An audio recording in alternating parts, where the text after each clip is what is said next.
അങ്ങനെ പിറ്റേ ദിവസം മുതൽ ഈ യുവാവ് കടൽക്കരയിൽ പോയി. കടൽക്കരയിൽ പോയ സമയത്ത് അദ്ദേഹം കണ്ടൊരു കാഴ്ച എന്ന് പറയുന്നത് 2 പീസ് ധരിച്ചിട്ടുണ്ടായിരുന്ന കുറച്ച് യുവതികൾ അവിടെ പതിവായിട്ട് വോളിബോൾ കളിക്കുന്നുണ്ടായിരുന്നു. അദ്ദേഹം അതിൻ്റെ ചുവട്ടിൽ മണൽക്കരയിൽ മിണ്ടാതെ കളിയും നോക്കി മിണ്ടാതെ അങ്ങോട്ട് ഇരുന്നു. ആളുകളൊക്കെ അവിടെ വ്യായാമം ചെയ്യുന്നുണ്ട് കേട്ടോ, അത് വേറെ കാര്യം.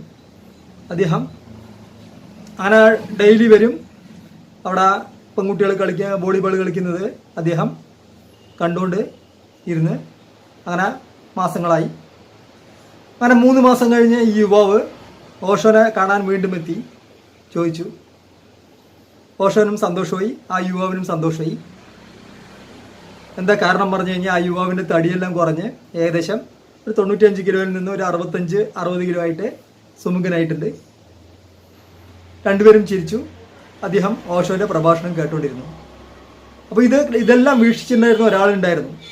അയാൾ ഓഷോൻ്റെ അടുത്ത് പതുക്കെ വന്ന് ചോദിച്ചു, അങ്ങ് എന്താ ചെയ്തത്? ആ 3 മാസം അദ്ദേഹം കടൽക്കരയിലെ ആ പെണ്ണുങ്ങളുടെ കളിയും കണ്ടുകൊണ്ടിരുന്നതാണ്. വ്യായാമമൊന്നും ചെയ്തില്ല, ഡയറ്റും കുറച്ചിട്ടുണ്ടായിരുന്നില്ല. എന്താണ് അദ്ദേഹത്തെ